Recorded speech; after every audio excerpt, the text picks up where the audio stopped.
Hello and welcome to the realm of procrastination. I'm your host, Radiant, and today we'll be making a simple tune in Musicline Editor on the Amiga. This will not be a full tutorial, and it assumes some previous experience with trackers. Let's go. Before we can make any sounds, we need to add an instrument and associate it with a wave sample.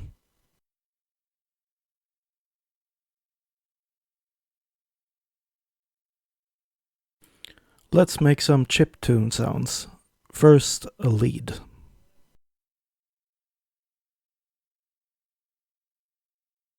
Now we select the instrument and the wave sample to associate them. And now it sounds like this. Let's lower the volume a bit for now.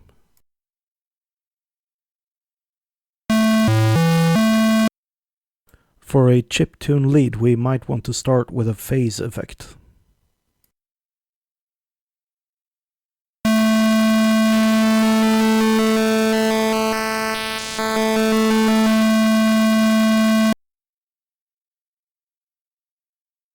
Let's set up a sweeping modulation.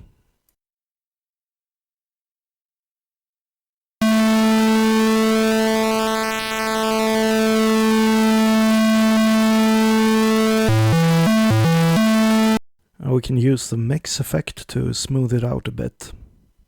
This is done by mixing the sound with the previous frame in the buffer.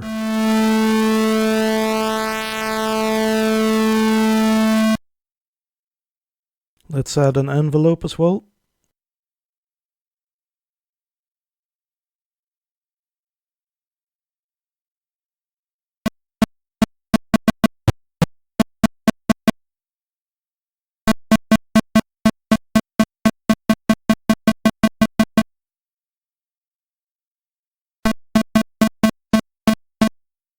Keeping the release volume at 0, otherwise the sound will play forever.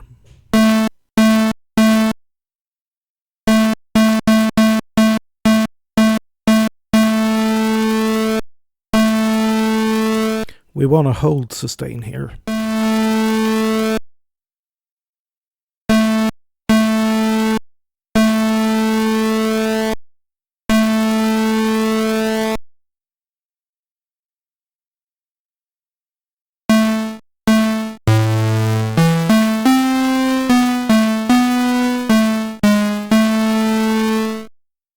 Naming your instrument is neat.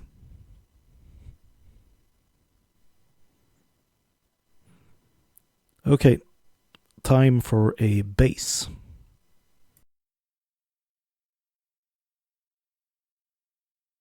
Going for this PWM waveform, which is a bit more complex than just plain square.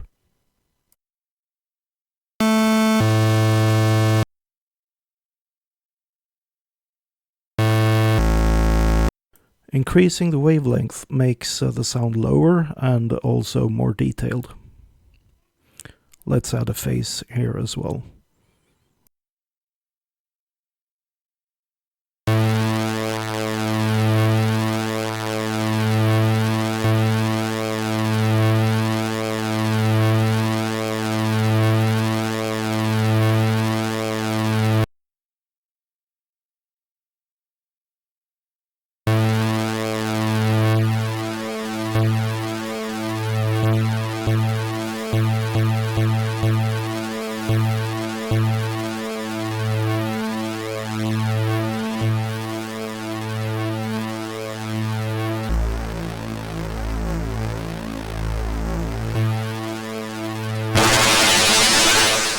Yeah, don't use the buffer and boost flags at the same time in the mix effect, unless that's what you're going for. Let's see if we can fix the distortion.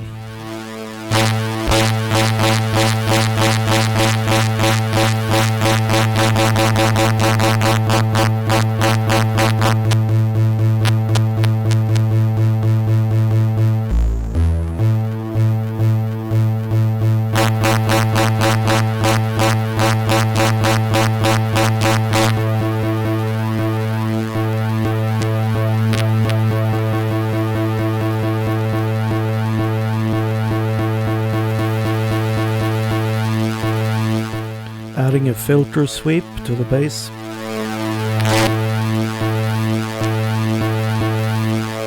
This makes the sweep stop when it reaches the end.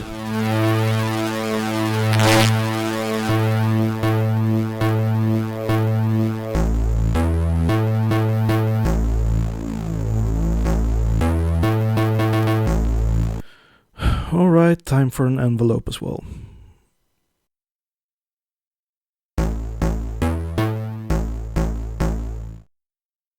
Again, let's name the sound.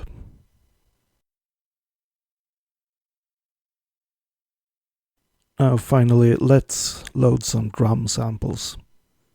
Create instruments first.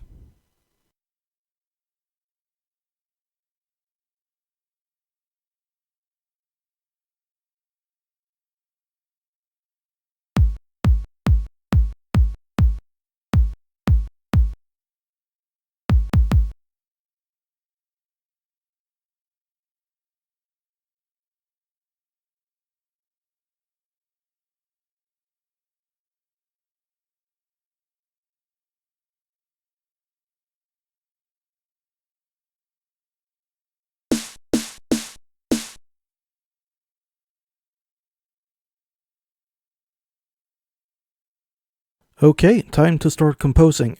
We'll begin by creating a short lead loop.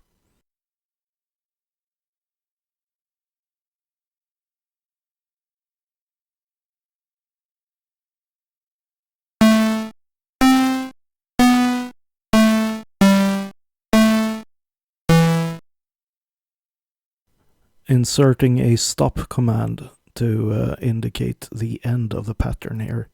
Let's listen to the pattern or part in isolation.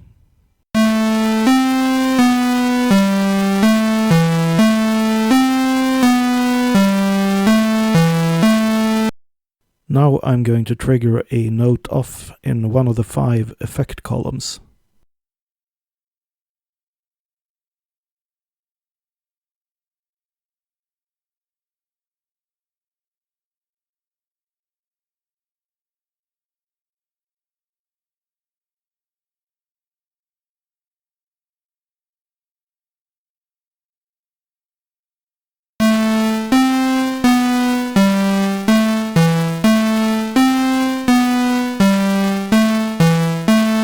Sequencing time.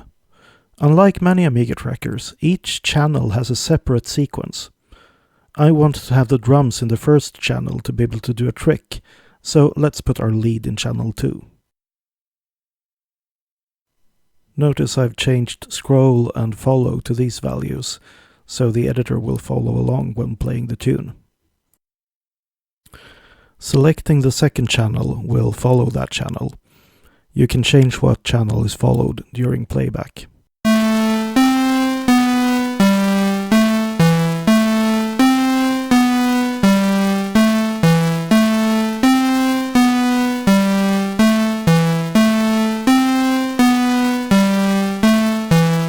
Let's add some drums then. Part 1 in the first channel. That's where we want our drums. Stop command to end the part. Now let's add some loop commands in the sequencer. The value here indicates which position to jump to when looping. And this value is the number of times to loop.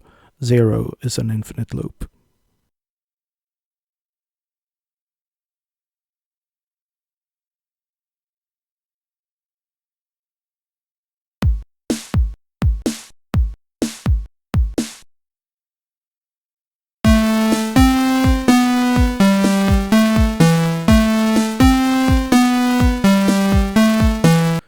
Time to add some bass.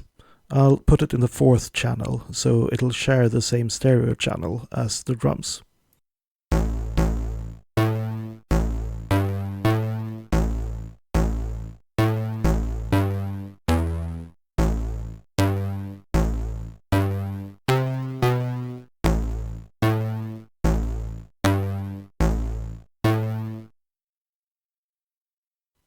Stop command.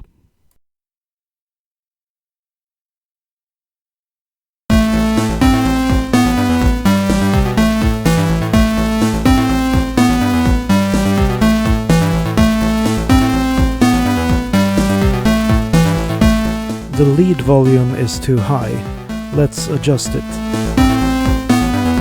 The values in the envelope are automatically scaled by the volume when playing.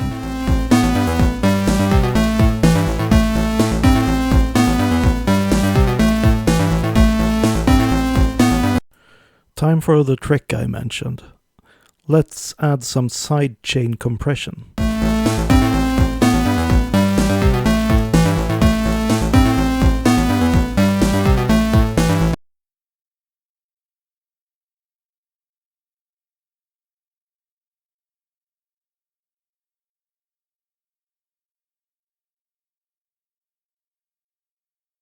We do this using effect commands. We can use the channel volume commands for this.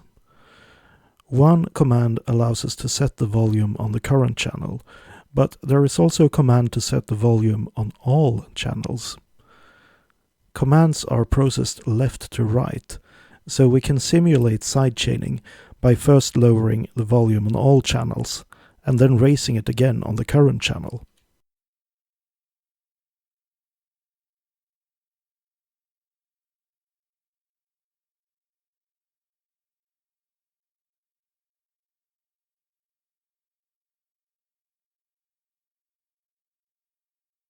Because this happens on the first channel, and processing of the channels is also done left to right, the first channel will now control the volume of the other three channels.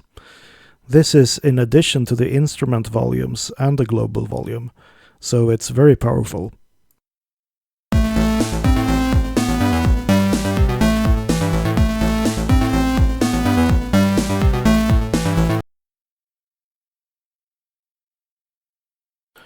Let's expand the tune a bit.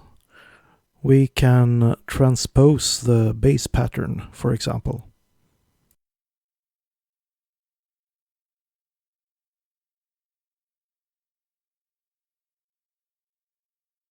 This will lower the pitch of the pattern by 2 half notes.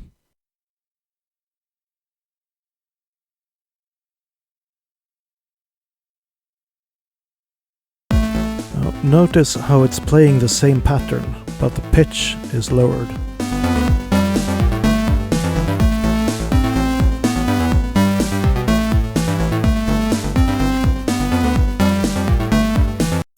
Now I'll just expand the bass and lead parts a bit while you're not looking.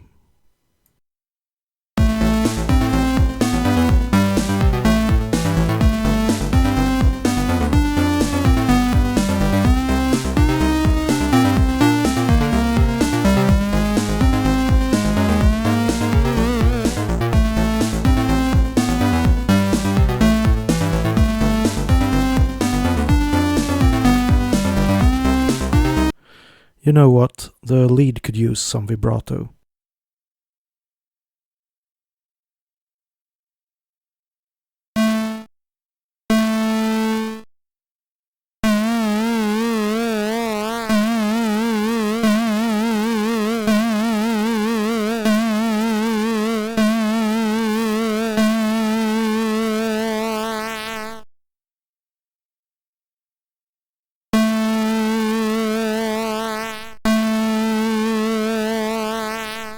Now I'll go and polish the lead part some more and add a hi-hat, and then let's listen to the result.